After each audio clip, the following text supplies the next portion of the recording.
The steady, relentless bombing of Germany went on without ceasing. Against the enemy's occasional desperate efforts to intercept, we maintained fighter escort every step of the way. But the sky was ours, and another great opportunity was ours. His teeming, widespread, intricate transportation system, feeding and supplying the great armies which he counted upon to throw our invasion forces back into the sea. Then something happened.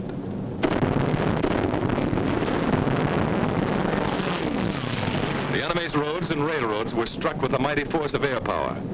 They were tense days, crucial days, and both sides knew it. Our fighters, freed by their bitterly won victory in the air, became a dominant factor on the ground. These Thunderbolts are dive bombers. They strike home. But by far the greatest, the almost paralyzing destruction they inflicted was by the burning, hard-hitting fire of their 50 caliber guns. They exploded locomotives by the thousand and burned freight cars in uncounted numbers. No train in daylight hours was safe. No marshalling yard a haven. The enemy's desperately needed rail transport system was shattered all over the map.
No mistaking gasoline when you hit it.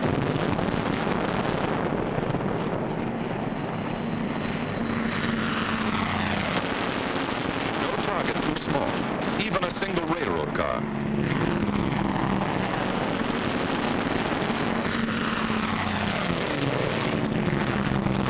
The Hun tried to hide his trains in the woods, but it did not save them.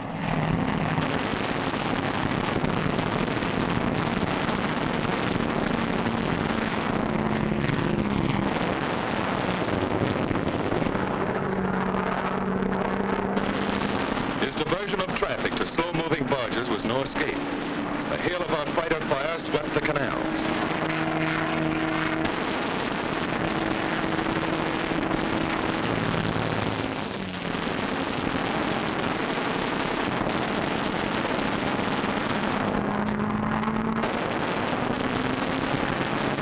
Flak towers like these caused us lots of damage.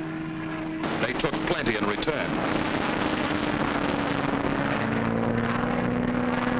Radio and radar stations came in for a special beating. Flak and machine gun defense was forced upon the enemy wherever he hoped to move. It was intense. Watch these bursts of light flak. Much of it our skillful pilots knew how to avoid. Some of it cost us grievous losses. None of it turned us aside.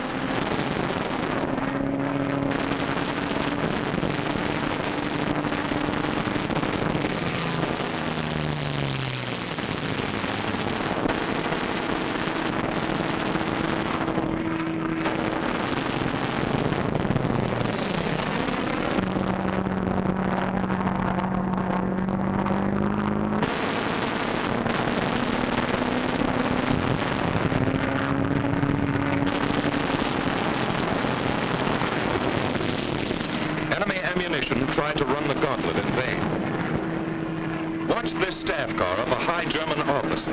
Was it Rommel? Could be. At the same time came such a scourge of road traffic as never before known. The enemy could move his convoys effectively only at night, was delayed and destroyed wherever he turned the wheel. What did this mean to the German armies in the West? How did it count on Invasion Day and the Battle of Normandy? Here is the picture of the enemy's transportation system as he was able to take it into the crucial test. Yes, this is the report our fighter pilots send back to you. The great armadas of our bombers sailing unhindered through the enemy air. Our gallant armies driving ahead without having to keep one eye cocked over their shoulders. Their gun emplacements unobserved.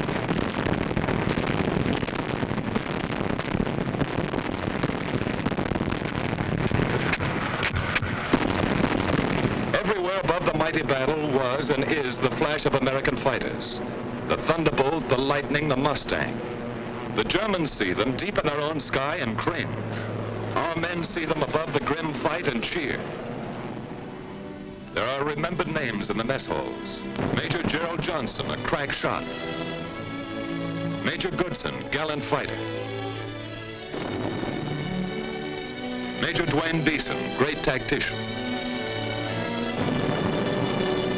Captain Eugene O'Neill, one of the best.